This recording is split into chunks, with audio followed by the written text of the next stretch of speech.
Welcome to What She Said podcast with Shanae Hall. Welcome to another episode of What She Said. I'm excited about today's episode because we're talking about going from slavery to building generational wealth.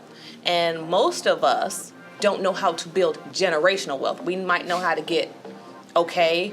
A lot of us have goals to be able to get by, to be able to pay all our bills. But I sat down with this gentleman on accident, really, and we got into a full-on 4, 5, 6 hour conversation about, Shanae, get your money right. Let's get your money right. And I was like, hold on. Now you're talking my language.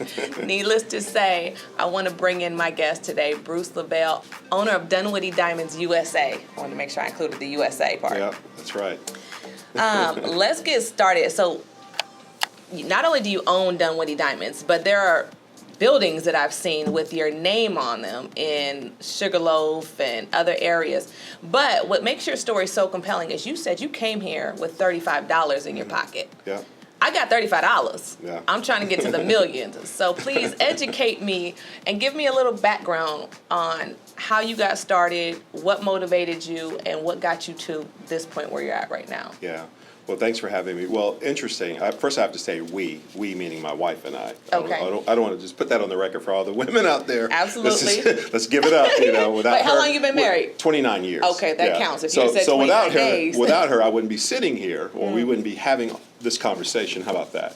So anyway, fast forwarding it, having a great dad, a dad who came from Noonan, Georgia, that started a real estate company when he retired in the military in Central Texas, one of the first black brokers in Texas. A little history there. Your dad introduced you to owning something. Right. Okay. And his dad. Yeah. Oh, okay. So right. you come from a generation of business owners. You could say, because my granddad was a very successful farmer in Noonan, Georgia, had about 400 acres, and he did very well until he got sick and, of course, went on home. So that would be your grandfather. Yep. What year was that? In, 40s, 50s. So he was able to own land in Georgia in the 40s and 50s. Yeah, there was a lot of prosperous black-owned businesses in the 40s and 50s, believe it or not. Obviously reasons because of the segregation rules. The spirit of, especially black culture in building business back in the days was, the fact that they were putting themselves together and not worrying about being hindered or pushed back. They just said, you know what, we'll build our own gas station. We'll build our own groceries. So that we do have a strong, rich history of that. I love talking about this. I'm glad that we're actually discussing this because I always felt that that's always been the biggest void in our culture is the knowledge of generational wealth or accumulating generational wealth or understanding generational wealth. So I always said that black Americans, we're the most resilient creatures on the planet. I say that respectfully because, my God, look what we go through. Right. We could take so much stuff. But how did you said you started, when we were talking earlier, so you said you started with $35. Yeah. Now, when I hear you say you had generational wealth, we work with people that own things. Yeah. Did you really start out, or was it like the Trump small loan of $1 million? Well, it's kind of like this. It's not so much as the monetary aspect, it's the knowledge of it. Remember, the knowledge is just as profound as just the actual cash in the bank, too. Right. I say this on national TV, when white Americans' businesses cough, black Americans, catch pneumonia and almost die with the IV in their arm. Right. But I say we're getting better, we're getting stronger.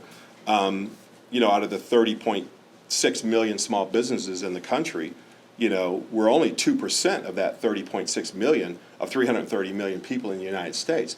But guess what, Shanae? We represent 62% of that GDP. So how do you think, and this is my biggest question, when I'm hearing you're talking about your parents, they're building something, and then you follow suit. Now, you've been married for 29 years. How do you think that element contributes to the poverty when we have so many people that don't have two-parent households and don't own businesses and don't understand the economic development process? Yeah. How do you think that plays into where black people are right now today? Yeah, well, interesting. I've been faced with this many years, this question, so it's a very familiar question. One of them is ministry, and one of the best blessings for my wife and I are sowing seeds into people who work for us. Owning a business is more than just making money. It's a ministry. It's discipleship. It's helping and nurturing other people. Because you know as well as I do, the best education to learn a business is go work for a business. Right. I mean, you can go get your accounting degree, which helps, which is tremendous, by the way, especially as it relates to making sure your payroll taxes and all your and helping to understand balance sheets, et cetera. And That's so key. I mean, and I think that if you don't take anything else from this that you got so far is finding someone to mentor you in that direction. Yeah. And I actually came in here to get this necklace tweaked. she's gonna tell on us. Yes, and we started having a conversation because I want them to know that you're genuinely you're meaning what you're saying. And he just starts going on about, like I said, get your money right, Shanae. Starting a business, stay focused. Don't worry about the policies and the politics. Worry about this and this. And I'm just sitting there, literally my mind blown. And I know a lot of wealthy people, and I have a lot of rich friends, but none that have actually sat down and said, these are the steps that you need to take. And I was like, well, I don't know how to open up a retail business. And he was like, okay, let's start making calls. And I'm literally sitting here in Dunwoody Diamonds, USA, and he starts making calls to bankers to get loans for build out of the location. He contacts somebody that's already in the business that I was discussing and puts that person in front of me. And that person is like, well, I could help you and give you all the stuff that you need and give you your playbook. So when he's saying this, he's not just saying it from, it sounds good on camera. He actually sat down with me. And I mean, we've known each other in passing, but never really had a full-on conversation. And I told him, I said, no one has ever poured into me like you did in those 4 hours. And that set even my path and my kids' path, because now they're talking about it. They went over and looked at the location in the public shopping center that we're looking at opening. So that mentorship, like I said, if you take nothing else from it, if you're already in a position where you already have your business going and you're creating wealth for yourself, pass that information on, because that's the only way that we change the trajectory of our communities. Yeah. I do want to have Sharon chime in. Are you around? I'm over here. Don't be in hiding. I want to have you chime in on this part where, how did you contribute to the wealth? All right, so I had to bring in Miss Sharon because he said his wife is the reason, which I love to hear that as a woman. That brings me all kinds of joy, what she said. So I had to bring her in because I want to hear her side of it, as we often see on television and in our industry that it's the men that are successful. It's the men that have accomplished all these things, but they don't really realize that the reason that they are able to accomplish what they accomplish is because God sent them a helper that made that possible. So Sharon, thank you so much for joining us on what she said. Thank you for having me. Yes, and you see all this beautiful caramelness going on, this chocolate. He knew what he was doing. He knew what he was doing. Yes, that's correct. So Sharon, I want to kind of go back and bring you in on the beginning part of the conversation when I said, talked about coming with $35 and a vision and understanding generational wealth or understanding generational ownership, but not having Dunwoody Diamonds under his belt. You know what I'm saying? So what is it that you saw in him that said, this is the person I'm going to marry, and I see the potential in him to be something great? Start with what you saw in this man sitting next to you. Well, when we were dating, we would talk about having our own business. It was something that I aspired to before I even met him. And there were very few people that I could talk to that could see that vision. Everyone basically that I dated in the past, they talked about, going into the service, working for a corporation, something like that. Nobody was talking about running their own business.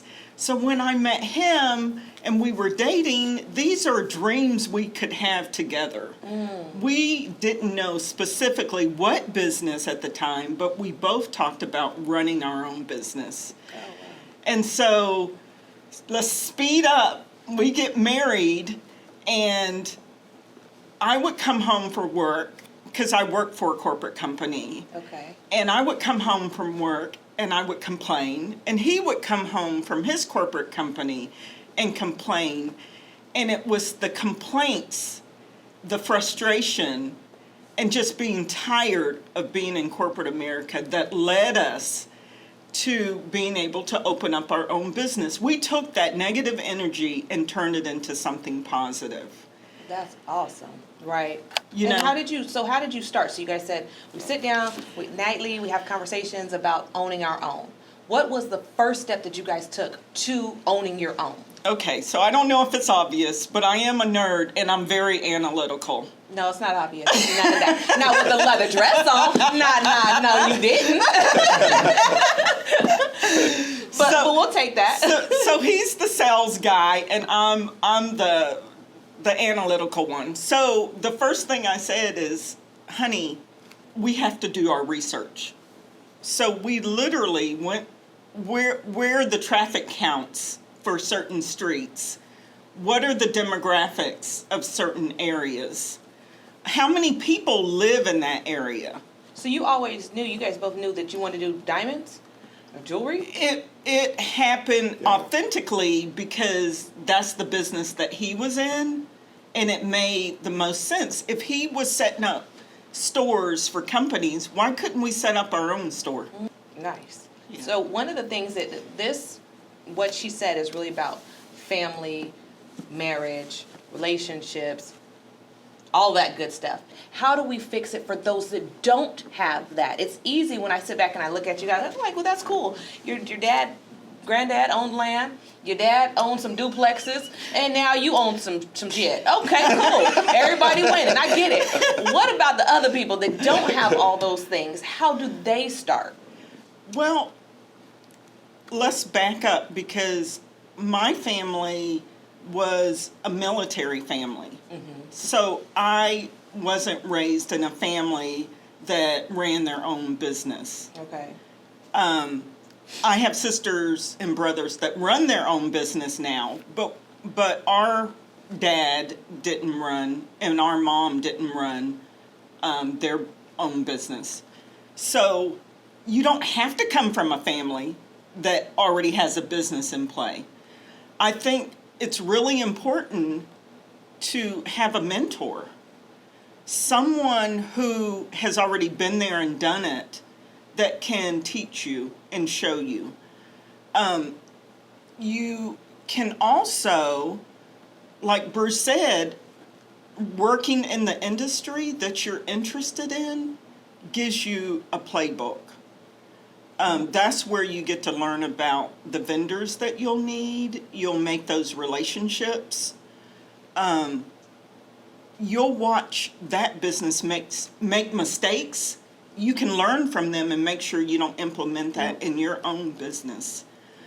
So, but even Bruce and I have mentors. There are people who have been in business longer than us that we talk to this day about things that occur because the economy changes.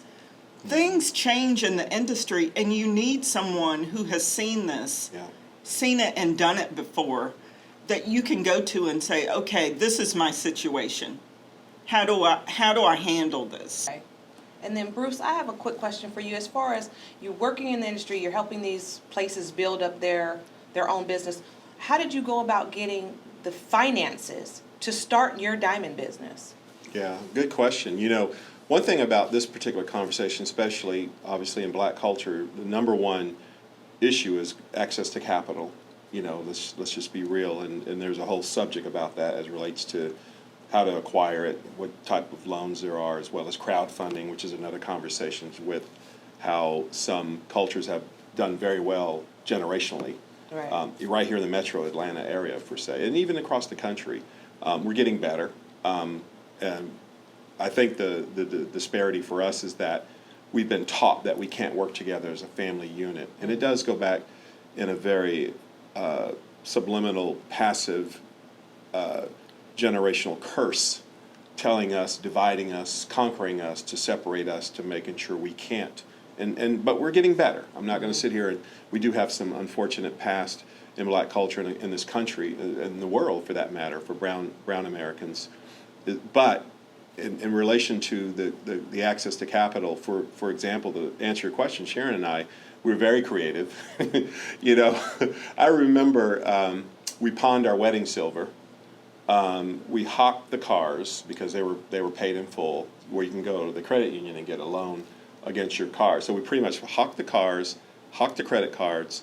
We had some really beautiful silver we got for our wedding. We hawked that back to Riches, and they were like, "You sure everything's okay? Yeah, we're fine." You know, we were raising cash. Okay. And so we pretty much hawked everything. We depleted a lot of the savings that we acquired together, and we went for broke. And I remember this. Watch this. This is very important for the viewers. What I'm about to say is that when we came into the marriage, the tithing and the giving was key, and that was the foundation, obviously, of the marriage of anything. When you're giving, you're constantly giving. That's the protection, no matter what happens. It's another subject there, but we hawked everything, and I remember I said, you realize we're probably 2 months of being homeless if this doesn't work. And this is profound. I don't know if she remembered this. She says, as long as we have each other, it doesn't really matter. You said that? Did I say that? Yeah. I was like, you said that in real life? Yes, she did. Was I mature enough to Yes, say she that? did. Yes, she did. Was you thinking that through? She was glazed up with Big Daddy. Not Big Daddy. That's right, honey. In the I flesh. think I was just committed to the project. But that's what but regardless, we were 2 months of being like losing everything. And I'll be honest with you, it's not for everyone. It's a huge risk, and we've encountered some other big, huge risk. But with that discipline and that unconditional willingness to succeed, it doesn't really matter. It's just part of an adjustment. And you're going to have adjustments, some big, some large, some small. Right. We'd like to have the small ones, but unfortunately there are some large ones that I'm sure the viewers can understand and articulate too, as well as happen in their families. So, that's pretty much how we started but remember, the key focus here was the faith factor, which is number one on the list, and everything else falls underneath that. But to hawk everything you have and have zero and go for broke is very risky. So were you able to get any kind of... I take that back. My dad did give me a few $1,000s. Okay, so if you would hit me with the Trump, a small loan of $1 million, I'd have rolled your chair out of here. And it's interesting like that because, that's biblical. Let's just be real. It's biblical to pass on wealth. It talks about your children's wealth. It's very important in there. But here's an important key factor for the Lavelles is don't get wealthy and keep it a secret. We get too caught up in, well, I did this for you, you owe me. No, just put it out there. And then God's going to take care of the rest. Absolutely. Especially if you're sowing seeds into someone else, because I'm going to tell you, I didn't tell you this, but I'll say it on camera. When you open, it's going to be very successful. You're going to have more than one. Here's a prophecy. Here we go. Okay. But then you're going to take the same knowledge to some of your employees that are going to work the counter, this conversation, and they're going to see your balance sheet. They're going to see the profit and loss statement of your business, and then you're going to sow a seed, and they're going to grow. Absolutely. So it's coming. I received that. So there you go. I just want to share that Sharon, right now. let me tell you, I was in here and he was like, what you looking at? I was like, no, I'm not. I see the price tags. No, he was like, no, you need a Rolex, don't you? He was like, it's coming. I was like, well, let's wait for it to get here right now. Coming to a theater near Let's you. go on ahead and just get these earrings and walk out. Yeah. But I think for me, the reason I wanted to have you, Bruce, and you, Sharon, join me today is because I look at our community, right, and I see the lack of so much, but the potential to have so much more.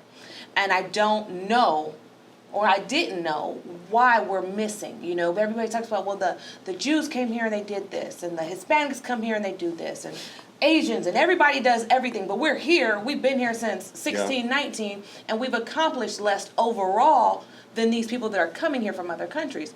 But like you said, they're sharing the information amongst each other on how to open that gas station. You look at beauty supply stores, they're in black neighborhoods. Very few, I was just about to say, very few of them are owned by black people. I know that model very well. And it's like they don't care who they're selling to. They just want to make sure they're in a place where they can sell, right. And we're not thinking beyond paying the light bill, beyond getting through the month. I'm not talking about getting through the year. Yeah. I'm not talking about if a pandemic hits, can I quit my job and sustain myself for 6 months? You know what I'm saying? And so I want to take our mindset from a place of wanting the bare minimum to expecting a lot, you know? And like I said, just talking to Bruce for those few hours really changed my whole life. Like, he may not know it, or maybe he does know it because Bruce is kind of, Bruce, you talk to me, your life has changed. Yeah, better than being called Obi-Wan Kenobi. It's pretty much that energy you get from him. But it literally, I went home and I said, oh, I could do this. And that was my first time thinking, I can do this. And I called up the real estate agent. I'm like, I know how to buy houses. I know how to flip homes. I've been a builder, blah, blah, blah. But I've never owned a retail anything. But I left him after one sitting and was like, I can do this. And I started talking to my kids about it. And you're going to work at the counter.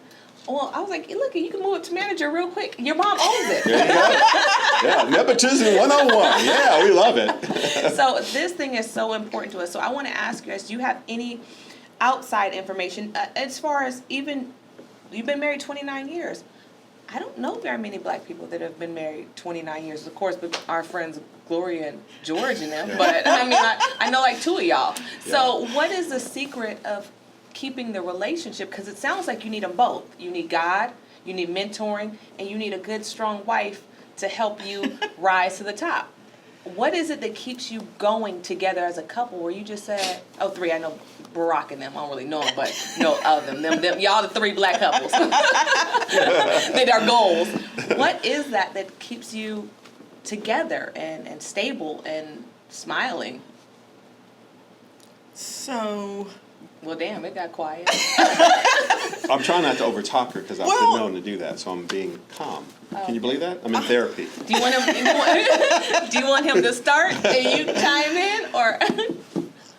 There's a lot going through my head right now, and I'm still kind of thinking about the previous question that Bruce did all the answering on. Oh, well, then you feel free to go back. We can always edit and put your answer in there and then come back to this. So answer how you see. Because you guys were talking about some of the steps. How do you kick it off? How do you start? And Bruce talked about the spiritual piece of things. But me, the analytical part, I want to get back to just some of the steps that you should take to kick it off, to get started. Okay. And one of the things I did is I went to the bank. So we were a small business, so I think it's important to go to a small bank. And that's actually the same advice that you gave me when I came in here. He said, what are you starting out? I was like, a small business. He said, so you need a small bank. Because he was like, where do you bank? And I told him, he was like, you need to find you a small bank that you can deal with, that will deal with you and work with you on the level that you're at. And again, Yes. these are things that I've never heard of, you know? So that's... Because people think the big banks are powerful, I can get a lot done. Right. But it's bureaucracy because they're big. And they're not going to cater to a small business. You're not going to have a one-on-one relationship with a big bank. You're not going to walk in and they're going to go, hi, Sharon. Right. But when you go to a small bank, they're calling you by name. Okay. And they know your goals, and you can talk to them constantly about, okay, now I've done this. What do I do next? Right. And so, in a way, they're sort of a mentor to you. Okay. On the financial side of things, because they're helping you through the process.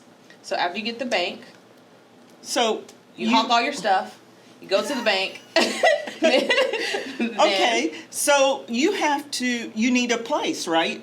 If you're a retail store or restaurant or something that needs a storefront, you have to figure out where am I going to be where the customers can freely come so that I can sell to them. Okay, that's good. Bruce, you're going to add into that? Well, that, and just to kind of stay focused, and my big mentor always told me, don't get caught up in the emotions, pay attention to the numbers. And if it ain't making sense, it ain't making money. And these are very wealthy mentors that I have overseas and in the States, that I think, respectfully, since this whole conversation has been stemmed around black culture, is we often get caught up in too much noise and too much over here, over there. And when I see my other friends and colleagues who are of other cultures, I'm very close to the Korean culture. My wife and I, we're close to the Vietnamese culture, the Hindu culture. We're very close to a lot of business leaders in those capacities. And they all say this, and this is very important for the viewers, what I'm about to say, is stop putting energy in unnecessary noise, whether it be, social media, politics, that's noise. And focus more on this type of conversation that have more substance, where you can grow and get knowledge, because noise is distracting. Right. And bigger conglomerates have used that to weaponize that against us, to where we actually work against each other because we're caught up in noise. Right. So really the bottom line is buying the expensive shoes and clothes, that's noise. You're trying to impress the wrong folks. Take that money and put it in your business. What else would you say to help someone? Well, I have to put, first and foremost, I have to put God at the top of the table. Once again, I really think that self and getting self together, and getting spiritually connected is the nucleus and the key of anything you're trying to accomplish from a secular standpoint. Because remember, what we're talking about is secularism. But from a spirit world and getting yourself mentally, physically, spiritually, emotionally ready as self will gain success on all those things. Anybody can do those things that you're talking about, but without self and getting oneself together and getting a relationship with God and getting yourself, emotionally, health-wise together, putting all those components together, this is what my advice is what we did. Remember, we never say anything that we haven't lived or seen. We like to share it based on our own true testimony. Okay, that's great. You want to add anything? No, that was it. You may speak. You may speak. I have already spoke. What she said. That wraps up another episode of What I Said, but what she said. Tune in Wednesday at 7 p.m. on all the platforms, YouTube, Spotify, iTunes, so on and so forth. Bruce, Sharon, thank you guys so much for coming on. And I'm going to take this information that I just got, and I'm going to use it to start my own business. And I'm going to continue to thrive. I'm going to take Bruce's prophecy now, and I'm going to come back here in 2 years, but let me tell you where I'm at. But my goal for my kids as a mother, a single mother of 3 kids who are now all in college, my goal is to make sure that they're in a better position than where I was when I was their age. And I hope that everybody leaves here with that. If nothing else, you leave here and say, my ceiling will be my kid's floor. And so I hope you set that as high as you possibly can. I thank you, beautiful people, for doing this for me. I'm going to take a look at some jewelry so when my money gets right, I can come back and go ahead and get Sharon a ring. Go ahead and throw your ring up there, Sharon. Look at this. Look at this. Now turn this. Do you see this? This is what happens when your husband is a jeweler. I'm going to give me a husband that's a jeweler. Forget that. See you when I see you.